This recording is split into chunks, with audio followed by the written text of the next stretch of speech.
Hello, welcome to another First Chapter Friday. Our story today is the classic, the Regency best book ever, probably, Emma. And it's by Jane Austen. I am reading it from an ebook, so I don't have a copy to share with you right now. But I've decided to read this book because it isn't copyright restricted, it's in the public domain. I did have to take down two of my very favorite authors' books just recently, so going for a couple of the copyright free ones. I hope you enjoy. Chapter 1. Emma Woodhouse, handsome, clever, and rich, with a comfortable home and happy disposition, seemed to unite some of the best blessings of existence, and had lived nearly 21 years in the world with very little to distress or vex her. She was the youngest of the two daughters of a most affectionate, indulgent father, and had, in consequence of her sister's marriage, been mistress of his house from a very early period. Her mother had died too long ago for her to have more than an indistinct remembrance of her caresses, and her place had been supplied by an excellent woman as a governess, who had fallen little short of a mother in affection. 16 years had Miss Taylor been in Mr. Woodhouse's family, less as a governess than a friend, very fond of both daughters, but particularly of Emma. Between them, it was more the intimacy of sisters.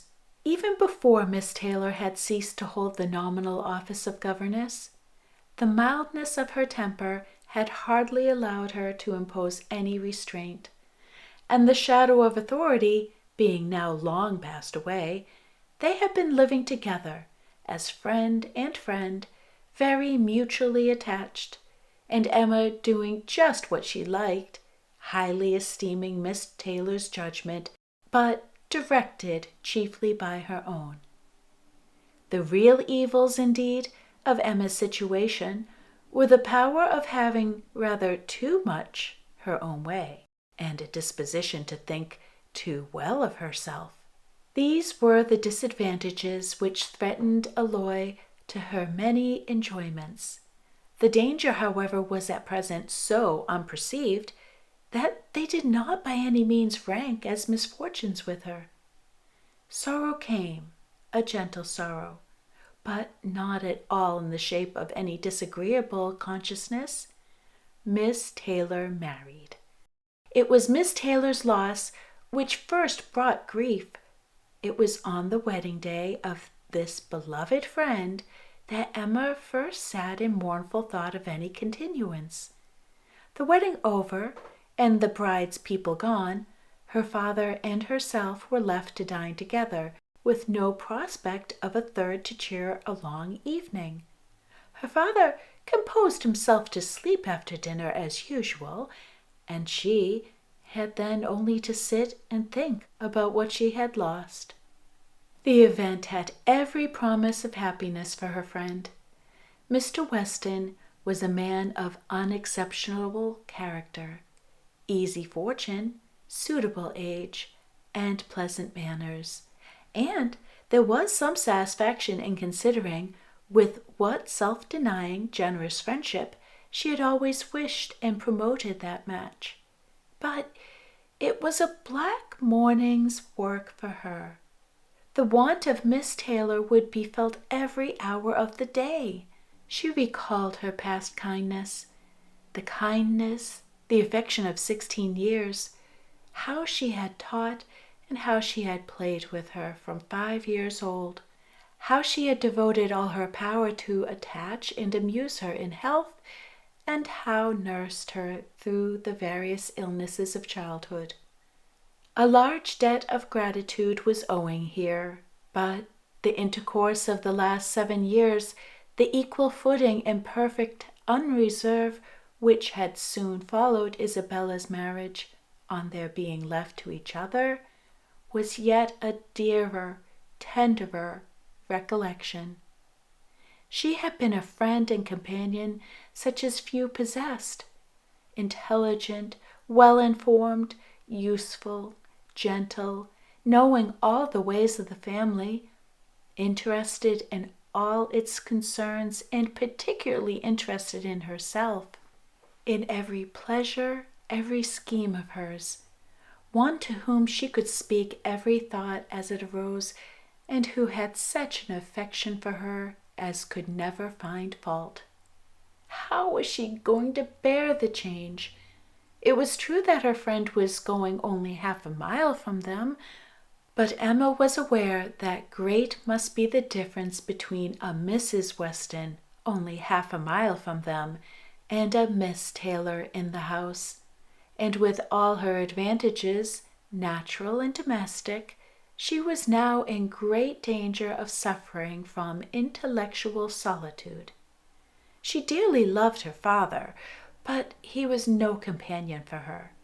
He could not meet her in conversation, rational or playful. The evil of the actual disparity in their ages, and Mr. Woodhouse had not married early, was much increased by his constitution and habits. For having been a valetudinarian all his life, without activity of mind or body, he was a much older man in ways than in years, and though everywhere beloved for the friendliness of his heart and his amiable temper, his talents could not have recommended him at any time. Her sister, though comparatively but little removed by matrimony, being settled in London, only 16 miles off, was much beyond her daily reach, and many a long October and November evening must be struggled through at Hartfield before Christmas brought the next visit from Isabella and her husband, and their little children, to fill the house and to give her pleasant society again. Highbury, the large and populous village, almost amounting to a town, to which Hartfield, in spite of its separate lawn and shrubberies and name, did really belong, afforded her no equals. The Woodhouses were first in consequence there. All looked up to them. She had many acquaintance in the place, for her father was universally civil, but not one among them who could be accepted in lieu of Miss Taylor for even half a day. It was a melancholy change, and Emma could not but sigh over it and wish for impossible things, till her father awoke and made it necessary to be cheerful. His spirits required support. He was a nervous man, easily depressed, fond of everybody that he was used to, and hating to be part with them, hating change of every kind. Matrimony, as the origin of change, was always disagreeable, and he was by no means yet reconciled to his own daughter's marrying, nor could ever speak of her but with compassion, though it had been entirely a match of affection. When he was now obliged to be part with Miss Taylor too, and from his habits of gentle selfishness, and of being never able to suppose that other people could feel differently from himself, he was very much disposed to think Miss Taylor had done as sad a thing for herself as for them, and would have been a great deal happier if she had spent all the rest of her life at Hartfield. Emma smiled and chatted as cheerfully as she could to keep him from such thoughts, but when tea came, it was impossible for him not to say exactly as he had said at dinner. Poor Miss Taylor! I wish she were here again. What a pity it is that Mr. Weston ever thought of her. I cannot agree with you, Papa. You know I cannot. Mr. Weston is such a good-humored, pleasant, excellent man that he thoroughly deserves a good wife, and you would not have had Miss Taylor live with us forever, bearing all my odd humors, when she might have a house of her own? A house of her own? But where is the advantage of a house of her own? This is 3 times as large, and you have never had any odd humors, my dear. how often we shall be going to see them, and they coming to see us. We shall be always meeting. We must begin. We must go and pay wedding visit very soon. My dear, how am I going to get so far? Randall is such a distance. I could not walk half so far. No, Papa, nobody thought of your walking. We must go in the carriage, to be sure. The carriage? But James will not like to put the horses to for such a little way. And where are the poor horses to be while we are paying our visit? They are to be put in Mr. Weston's stable, Papa. You know we have settled all that already. We talked it all over with Mr. Weston last night.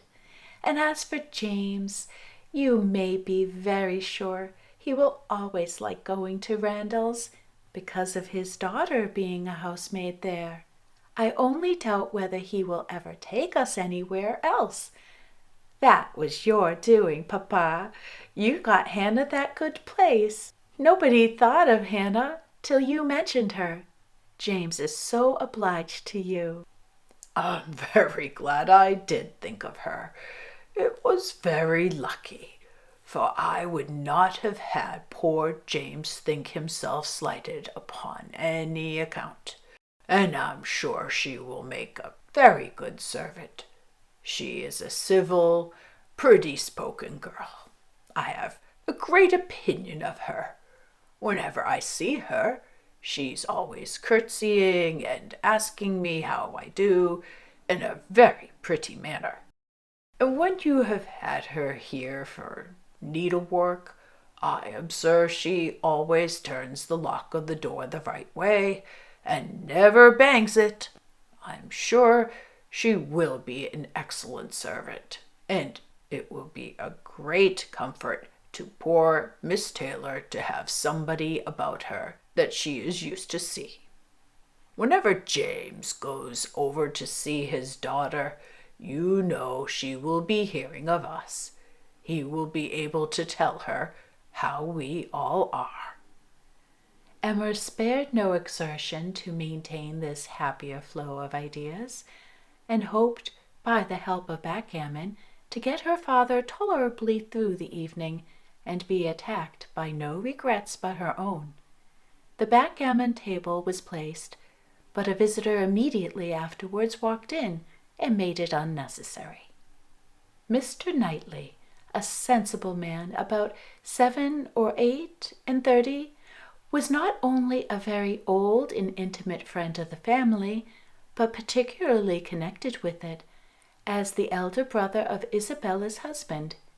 He lived about a mile from Highbury, was a frequent visitor, and always welcome, and at this time more welcome than usual, as coming directly from their mutual connections in London.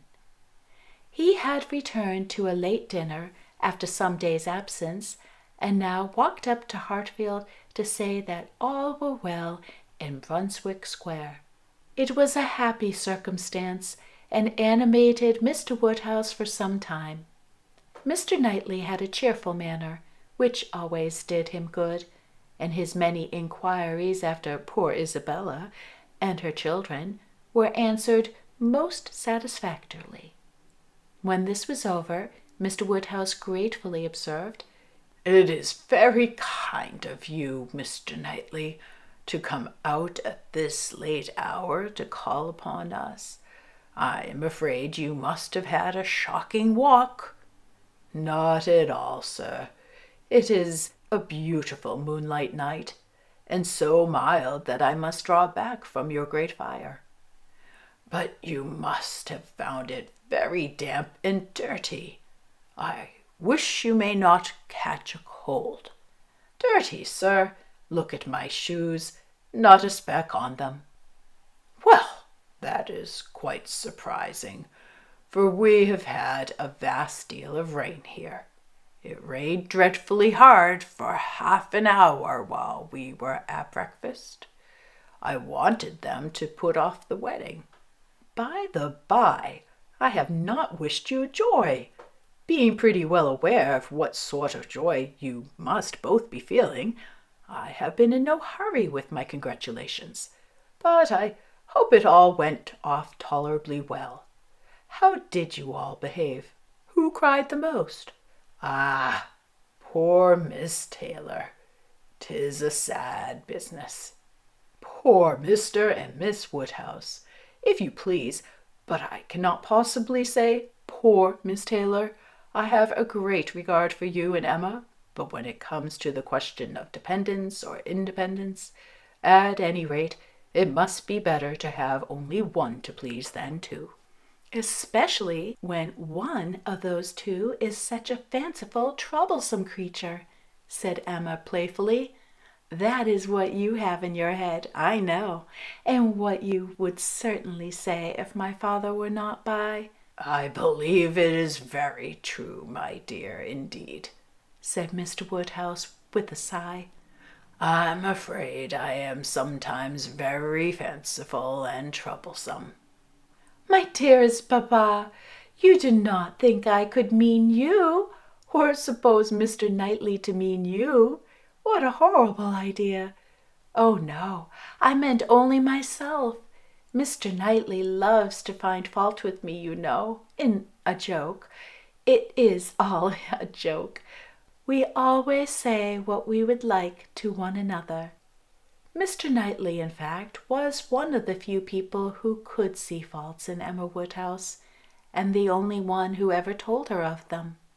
And though this was not particularly agreeable to Emma herself, she knew it would be so much less so to her father that she would not have him really suspect such a circumstance as her not being thought of perfect by everybody. Emma knows I never flatter her, said Mr. Knightley, but I meant no reflection on anybody. Miss Taylor has been used to having two persons to please. She will now only have but one. The chances are that she must be a gainer. Well, said Emma, willing to let it pass, you want to hear about the wedding, and I shall be happy to tell you, for we all behaved charmingly. Everybody was punctual, everybody in their best looks, not a tear, and hardly a long face to be seen.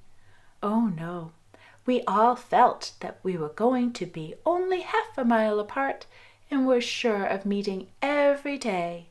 Dear Emma bears everything so well, said her father. But Mr. Knightley, she is really very sorry to lose poor Miss Taylor, and I'm sure she will miss her more than she thinks for.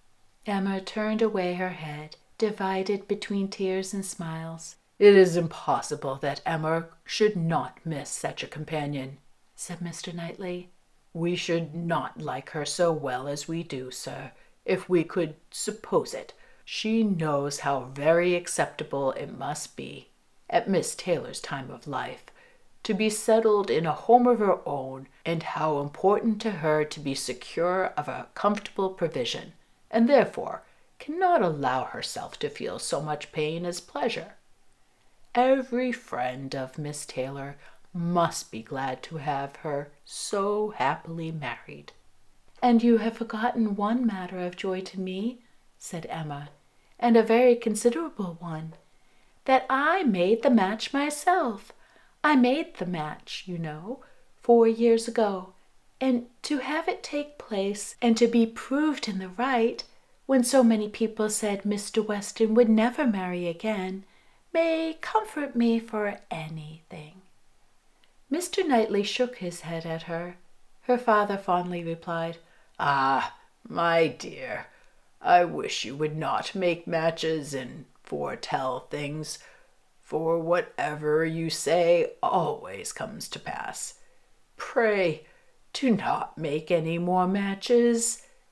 I promise you to make none for myself, papa, but I must indeed for other people.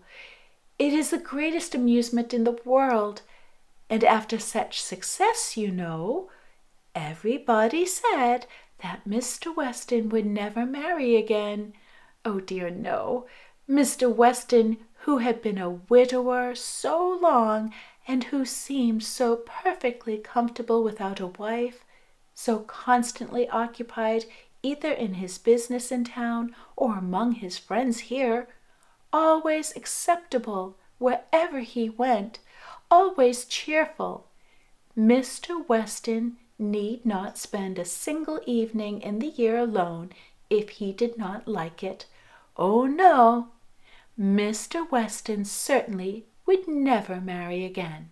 Some people even talked of a promise to his wife on her deathbed, and others of the son and uncle not letting him. All manner of solemn nonsense was talked on the subject, but I believed none of it. Ever since the day, about 4 years ago, that Miss Taylor and I met with him in Broadway Lane, when, because it began to drizzle, he darted away with so much gallantry and borrowed 2 umbrellas for us from Farmer Mitchell's, I made up my mind on the subject. I planned the match from that hour, and when such success had blessed me in this instance, dear papa, you cannot think that I shall leave off matchmaking. I do not understand what you mean by success, said Mr. Knightley. Success supposes endeavor. Your time has been properly and delicately spent if you have been endeavoring for the last 4 years to bring about this marriage, a worthy employment for a young lady's mind.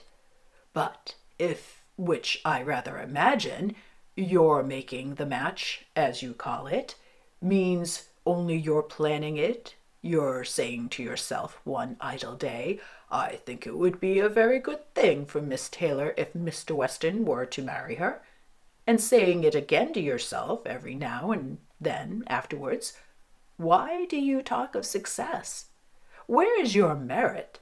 What are you proud of? You made a lucky guess, and that is all that can be said. And have you never known the pleasure and triumph of a lucky guess? I pity you. I thought you cleverer, for depend upon it, a lucky guess is never merely luck. There is always some talent in it, and as to my poor word success, which you quarrel with, I do not know that I am so entirely without any claim to it. You have drawn 2 pretty pictures, but I think there may be a third, a something between the do-nothing and the do-all. If I had not promoted Mr. Weston's visits here, and given many little encouragements, and smoothed many little matters, it might not have come to anything at all. I think you must know Hartfield enough to comprehend that. A straightforward, open-hearted man like Weston, and a rational, unaffected woman like Miss Taylor, may be safely left to manage their own concerns. You are more likely to have done harm to yourself than good to them by interference. Amer never thinks of herself if she can do good to others, rejoined Mr. Woodhouse, understanding but in part. But, my dear, pray do not make any more matches.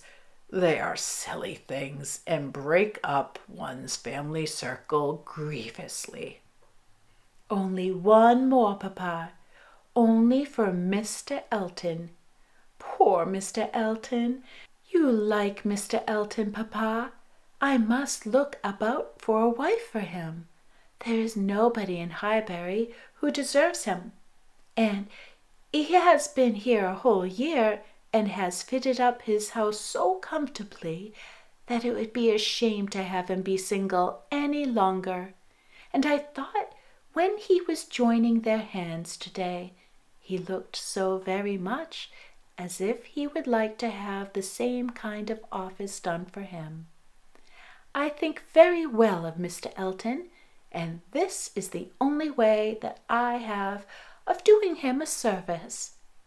Mr. Elton is a very pretty young man, to be sure, and a very good young man, and I have a great regard for him.